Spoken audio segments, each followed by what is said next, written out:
জেনজিদের বিক্ষোভের পর নড়েচড়ে বসেছে ভারত। শিক্ষা ব্যবস্থা সংস্কারের ঘোষণা মোদির, গঠন করা হয়েছে টাস্ক ফোর্স। আন্দোলনের পর ভারতে ফেসবুক ইনস্টাগ্রামে পুলিশের কড়া নজরদারি। মোদি বিরোধী পোস্ট দেখলেই ব্যবস্থা, সামাজিক যোগাযোগ মাধ্যমে পাঠানো হচ্ছে নোটিশ। প্রকাশ্যে আসছে ইরানের বিধ্বংসী হামলার চিত্র। মার্কিন ঘাঁটির ক্ষয়ক্ষতির তালিকা প্রকাশ, ধ্বংস হয়েছে যুদ্ধ বিমান, হেলিকপ্টার সহ সামরিক সরঞ্জাম। যুক্তরাষ্ট্রের পর এবার ইরানের হামলা বন্ধের ঘোষণা। মধ্যস্থতাকারীদের মাধ্যমে চলছে বার্তা আদান প্রদান। আলোচনার জন্য এমন উদ্যোগ, দাবি ওয়াশিংটনের। গ্রেপ্তারি পরোয়ানা মাথায় নিয়ে যুক্তরাষ্ট্র সফরে নেতানিয়াহু। আইসিসির নির্দেশনা না মানার বার্তা ট্রাম্পের, ইসরায়েলের প্রধানমন্ত্রীকে আমিরাতের সতর্ক বার্তা।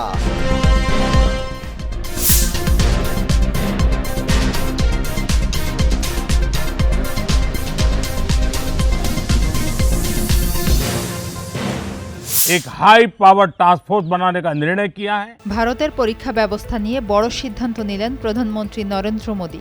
প্রশ্ন ফাঁস ও বিভিন্ন পরীক্ষায় অনিয়মের বিতর্কের পর এবার পরীক্ষা ব্যবস্থায় ব্যাপক সংস্কারের ঘোষণা দিয়েছেন কেন্দ্র সরকার। রোববার সামাজিক যোগাযোগ মাধ্যমে প্রকাশিত এক ভিডিও বার্তায় মোদী জানান, বহুজাতিক প্রযুক্তি প্রতিষ্ঠান ইনফোসিসের সহ প্রতিষ্ঠাতা নন্দন নিলেকানির নেতৃত্বে একটি উচ্চ ক্ষমতাসম্পন্ন টাস্ক ফোর্স গঠন করা হচ্ছে। এই টাস্ক ফোর্স পরীক্ষা ব্যবস্থাকে আরও স্বচ্ছ, নির্ভরযোগ্য ও প্রযুক্তি নির্ভর করার জন্য সুপারিশ দেবে। তাদের প্রতিবেদনের ভিত্তিতেই পরবর্তী পদক্ষেপ নেবে সরকার।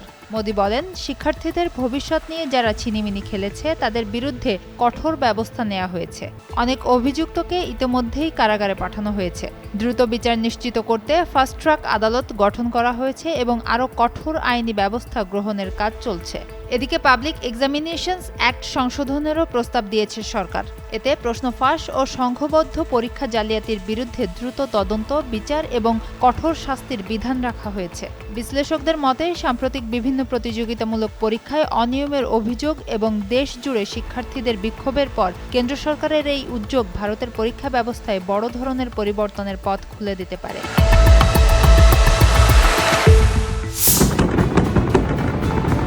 মধ্যপ্রাচ্যে মার্কিন সামরিক অবকাঠামোয় বড় ধরনের ক্ষয়ক্ষতির দাবি করেছে ইরান। দেশটি ইসলামী বিপ্লবী গার্ড বাহিনী আইআরজিসি বলছে, ৮ থেকে ২২ জুলাই পর্যন্ত ১৫ দিনের অভিযানে মার্কিন বাহিনীর বিমান প্রতিরক্ষা ব্যবস্থা, রাডার, জ্বালানি অবকাঠামো, ড্রোন ঘাঁটি, যুদ্ধ বিমান রক্ষণাবেক্ষণ কেন্দ্র এবং অন্যান্য সামরিক স্থাপনায় ব্যাপক ক্ষতিগ্রস্ত হয়েছে। রোববার ইরানের রাষ্ট্রীয় সংবাদ মাধ্যম ইরনার প্রতিবেদনে এসব তথ্য প্রকাশ করা হয়। আইআরজিসির মুখপাত্র ব্রিগেডিয়ার জেনারেল হোসেন মোহেব্বির বিবৃতি অনুযায়ী, হামলার লক্ষ্য ছিল মধ্যপ্রাচ্যে মার্কিন বাহিনীর গুরুত্বপূর্ণ সামরিক অবকাঠামো। আইআরজিসির প্রকাশিত তালিকায় রয়েছে ৬টি পেট্রিয়ট ক্ষেপণাস্ত্র প্রতিরক্ষা রাডার, ৮টি আগাম সতর্কীকরণ রাডার, একাধিক দীর্ঘপাল্লা ও আকাশ ক্ষেপণাস্ত্র প্রতিরক্ষা রাডার। ক্ষতিগ্রস্ত হয়েছে যুদ্ধবিমান ও হেলিকপ্টার রক্ষণাবেক্ষণ কেন্দ্র, জ্বালানি সংরক্ষণাগার, অস্ত্র ও সামরিক সরঞ্জামের গুদাম এবং ক্ষেপণাস্ত্র সংরক্ষণাগারও। এছাড়া তালিকায় আরও রয়েছে ৬টি MQ-9 ড্রোন ঘাঁটি, F-15 যুদ্ধবিমান প্রস্তুতিকরণ কেন্দ্র, P-8 নজরদারি বিমানের ঘাঁটি, হাইমার্স ক্ষেপণাস্ত্র প্ল্যাটফর্ম, পেট্রিয়ট প্রতিরক্ষা কমপ্লেক্স ও বিভিন্ন কমান্ড যোগাযোগ কেন্দ্র। ইরানের দাবি, হামলায় মাটিতে থাকা 11টি যুদ্ধবিমান ও হেলিকপ্টার এবং 17টি নজরদারি ও অভিযান পরিচালনাকারী ড্রোন ধ্বংস বা ক্ষতিগ্রস্ত হয়েছে। ক্ষতির তালিকায় একটি F-15, একটি P-8, একটি C-17 সামরিক পরিবহন বিমান এবং 8টি আকাশে জ্বালানি সরবরাহকারী বিমানও রয়েছে। আইআরজিসির দাবি, এইসব হামলায় মধ্যপ্রাচ্যে মার্কিন আকাশ প্রতিরক্ষার সক্ষমতা দুর্বল হয়েছে এবং পেট্রিয়ট ব্যবস্থায় কার্যকারিতা কমে যাওয়ায় ইরানি ক্ষেপণাস্ত্র ও ড্রোন লক্ষ্যবস্তুতে পৌঁছাতে সক্ষম হয়েছে। তবে এসব দাবির বিষয়ে যুক্তরাষ্ট্রের পক্ষ থেকে তাৎক্ষণিক কোনো মন্তব্য পাওয়া যায়নি। ফাতেমা ফাতেহজান, যুগান্তর নিউজ। হামলা পাল্টা হামলায় উত্তেজিত মধ্যপ্রাচ্যে কিছুটা স্বস্তির বাতাস বইছে। ইরান যুক্তরাষ্ট্রের মধ্যকার বেপরোয়া সংঘাতে কিছুটা হলেও লাগাম পড়েছে। সম্প্রতি ট্রাম্প প্রশাসন হামলা বন্ধ রাখায় সুখবর দিয়েছে খামেনির দেশও। যুক্তরাষ্ট্র বিমান হামলা বন্ধ রাখার পর মধ্যপ্রাচ্যে ওয়াশিংটনের মিত্র দেশগুলোর বিরুদ্ধে ড্রোন ও ক্ষেপণাস্ত্র হামলা বন্ধ করার কথা জানিয়েছে ইরান।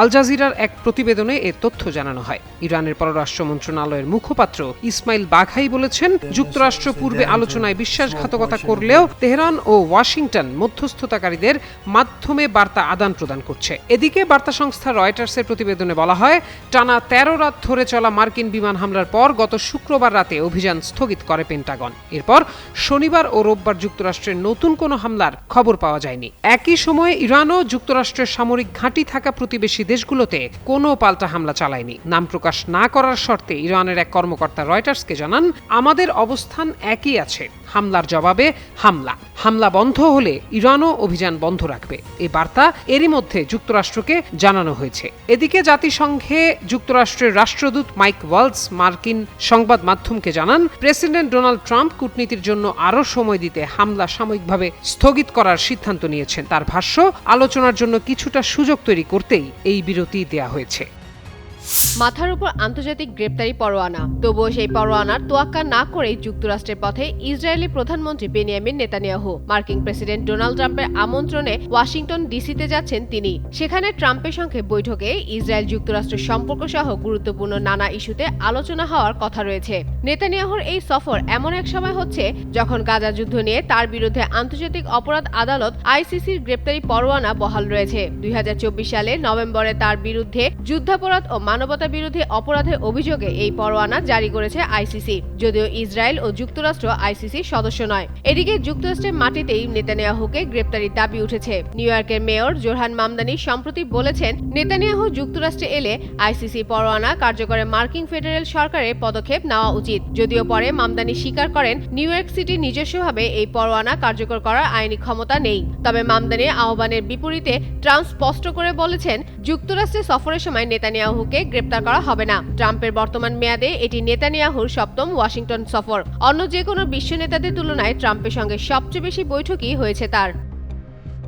ফিলিস্তিনের পশ্চিম তীরে ইসরায়েলি বসতি স্থাপনকারীদের হামলাকে কেন্দ্র করে এবার কঠোর অবস্থান নিয়েছে সংযুক্ত আরব আমিরাত। শুধু নিন্দাই নয়, ইসরায়েলকে সরাসরি সতর্কবার্তাও দিয়েছে আবুধাবি। দেশটির পররাষ্ট্র মন্ত্রণালয় এক বিবৃতিতে জানিয়েছে, ইসরায়েলি বসতি স্থাপনকারীদের এসব হামলা মুসলমানদের বিরুদ্ধে উস্কানিমূলক এবং চরমপন্থী কর্মকাণ্ডের শামিল। তাই এসব হামলা অবিলম্বে বন্ধ হওয়া প্রয়োজন। বিশেষ করে তুলকারেমে একটি মসজিদে অগ্নিসংযোগের ঘটনাকে অত্যন্ত উদ্বেগজনক বলে উল্লেখ করেছে আমিরাত। তাদের দাবি, এ ধরনের হামলার পূর্ণ দায় ইসরায়েলি সরকারের উপর বর্তায়। একই সঙ্গে হামলায় জড়িতদের দ্রুত আইনের আওতায় এনে জবাবদিহি নিশ্চিত করার আহ্বানও জানিয়েছে দেশটি। বিবৃতিতে আরও বলা হয়েছে, যদি হামলাকারীদের বিরুদ্ধে কার্যকর ব্যবস্থা না নেওয়া হয়, তাহলে সেটিকে তাদের প্রতি নীরব সমর্থন হিসেবে দেখা হবে। এমন পরিস্থিতি ঘৃণা, বর্ণবাদ এবং পুরো অঞ্চলের অস্থিতিশীলতা আরও বাড়িয়ে তুলতে পারে বলে সতর্ক করেছে আবুধাবি। তবে সংযুক্ত আরব আমিরাতের এই অভিযোগ ও সতর্কবার্তার বিষয়ে এখন পর্যন্ত ইসরায়েল সরকারের পক্ষ থেকে কোনো আনুষ্ঠানিক প্রতিক্রিয়া জানানো হয়নি।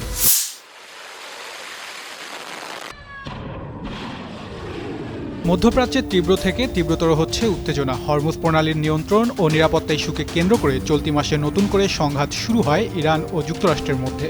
পাকিস্তানের মধ্যস্থতায় হওয়া সমঝোতা স্মারকের ভিত্তিতে যে যুদ্ধবিরতি কার্যকর ছিল সেটি 8 জুলাই আর বহাল নেই বলে ঘোষণা দেন মার্কিন প্রেসিডেন্ট ডোনাল্ড ট্রাম্প। এরপর থেকেই দুই পক্ষের মধ্যে শুরু হয় ধারাবাহিক পাল্টাপাল্টি হামলা। এর জবাবে অপারেশন নাসর 2 নামে 15 দিনব্যাপী সামরিক অভিযান চালানোর দাবি করেছে আইআরজিসি। শনিবার তাসনিম নিউজ এজেন্সিকে দেওয়া সাক্ষাৎকারে আইআরজিসির মুখপাত্র ব্রিগেডিয়ার জেনারেল হোসেন মোহেবি বলেন, ইরানের বিরুদ্ধে পরিচালিত হামলায় ব্যবহৃত মধ্যপ্রাচ্যের মার্কিন ঘাঁটিগুলোকেই লক্ষ্য করে এই অভিযান পরিচালনা করা হয়েছে। অপারেশন নাসর 2 এর আওতায় তারা মধ্যপ্রাচ্যে থাকা যুক্তরাষ্ট্রের 8টি সামরিক ঘাঁটিতে হামলা চালিয়ে ব্যাপক ক্ষয়ক্ষতি করেছে। তাদের দাবি অনুযায়ী এই অভিযানে 200 জনের বেশি মার্কিন সেনা নিহত এবং আরও অনেক সেনা আহত হয়েছেন। আইআরজিসির মুখপাত্র ব্রিগেডিয়ার জেনারেল হোসেন মোহেবি দাবি করেন, হামলায় 11টি যুদ্ধবিমান ও হেলিকপ্টার, 17টি ড্রোন, 8টি আকাশে জ্বালানি সরবরাহকারী ট্যাঙ্কার, প্যাট্রিয়ট প্রতিরক্ষা ব্যবস্থা, রাডার, কমান্ডো সেন্টার, অস্ত্র ভান্ডার ও বিভিন্ন সামরিক অবকাঠামো ধ্বংস বা ক্ষতিগ্রস্ত হয়েছে। এমনকি একটি ঘাঁটির 20টি হ্যাঙ্গার ধ্বংসের দাবিও করেছে আইআরজিসি। মোহেবি আহ্বান জানান, প্রকৃত ক্ষয়ক্ষতির চিত্র প্রকাশে আন্তর্জাতিক সংবাদ মাধ্যমের জন্য সংশ্লিষ্ট ঘাঁটিগুলো উন্মুক্ত করা। তবে যুক্তরাষ্ট্র এখন পর্যন্ত এসব দাবি নিশ্চিত করেনি। ওয়াশিংটনের পক্ষ থেকে হতাহত বা ক্ষয়ক্ষতির বিষয়েও কোনো আনুষ্ঠানিক স্বীকৃতি দেওয়া হয়নি। দক্ষিণ সিরিয়ায় একের পর এক ইসরায়েলি হামলা, সীমান্তে বাড়ছে উত্তেজনা। এরই সঙ্গে যুক্ত হয়েছে লেবানন ও ইরানকে ঘিরে মধ্যপ্রাচ্যে নতুন সংঘাতের আশঙ্কা। এমন এক অনিশ্চিত পরিস্থিতিতে ইসরায়েলের সঙ্গে নিরাপত্তা চুক্তির পথে হাঁটছে সিরিয়া। প্রশ্ন উঠছে, যে দেশের সঙ্গে দীর্ঘদিনের বিরোধ, তার সঙ্গে কেন সমঝোতায় যেতে চাচ্ছে দামেস্ক? সিরিয়ার প্রেসিডেন্ট আহমেদ আল সারা আল জাজিরার আল মুকাবেলা অনুষ্ঠানে দেওয়া এক বিশেষ সাক্ষাৎকারে জানিয়েছেন, কয়েকটি দেশের অংশগ্রহণে ইসরায়েলের সঙ্গে একটি নিরাপত্তা চুক্তির জন্য সক্রিয়ভাবে কাজ করছে তার সরকার। তার আশা, এই চুক্তি দীর্ঘমেয়াদী শান্তির পথ খুলে দিতে পারে। তবে এতে ইসরায়েলের দখলে থাকা গোলান মালভূমির উপর সিরিয়ার অধিকার কোনোভাবেই ক্ষুণ্ণ হবে না। 2024 সালের ডিসেম্বরে বাশার আল আসাদ সরকারের পতনের পর ক্ষমতায় আসেন আল সারা। এরপর থেকেই দক্ষিণ সিরিয়ায় ইসরায়েলি সেনাদের অনুপ্রবেশ ও বিমান হামলার নিয়মিত ঘটনায় পরিণত হয়েছে। সিরিয়ার নতুন সরকার এখনো পুরোপুরি স্থিতিশীল নয়। সীমান্তের নিরাপত্তা নিয়েও রয়েছে বড় উদ্বেগ। এর মধ্যে ইরান ইসরায়েল সংঘাত এবং লেবাননের বিদ্রোহী গোষ্ঠীকে ঘিরে উত্তেজনার নতুন বিপদ তৈরি করেছে। সারা বলেছেন, সিরিয়া কোনো সংঘাতে জড়াতে চায় না, বরং নিরাপত্তা সমঝোতার মাধ্যমে সীমান্তের উত্তেজনা কমিয়ে দেশের ভিতরে স্থিতিশীলতা ফেরাতেই এখন বেশি মনোযোগ দিচ্ছে তার সরকার।